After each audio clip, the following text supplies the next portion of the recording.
AYTV met with Rivals.com national analyst Brian Perroni, and we are bringing you the latest coverage of your Texas A&M class of 2012 commits. You've gotten a chance to see Denzel Devall talk about him. He's a guy that I thought was a defensive end going into the game. His linebacker film was okay, but we haven't listed defensive end. But he played Mike linebacker for Bastrop, and he's real good. If he ended up at A&M, I think that he would fit really well inside with A&M. I think he's a guy that you'll see go up the rankings a little bit next time around.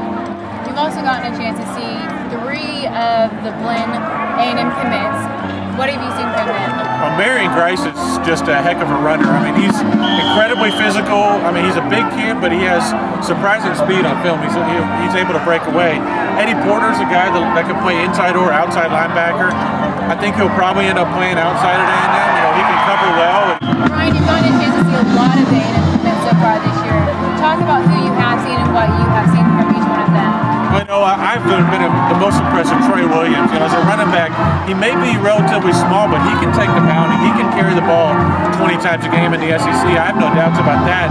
He just, runs really hard. He's a quick kid. And Logan David, his arm has gotten a lot better at quarterback. You know, he's a kid that can come in and he's going to challenge for pretty early. Tapota, you know, his offensive lineman, he's probably going to need a redshirt year, but he's a big body in the middle. You know, he moves well. He can pass block well for a big kid in the middle. You know, those are 3 kids that I've probably been most impressed with. With A&M moving to the SEC, how important will it be for the class of 2013 and their recruiting to move out of the state of Texas? Well, I think, Texas is a hotbed. SEC schools come to Texas, recruit. All kinds of schools come to Texas. So A&M's not going to give up on the state. It's the bread and butter. But I think it will help them in states like Louisiana and maybe with some junior college kids from the Mississippi ranks. There's a lot of kids want to play in the SEC, but I don't think A&M is going to move from Texas, which is just incredibly important. Against UT and against Texas Tech and schools like that. Well, thank you, Brian.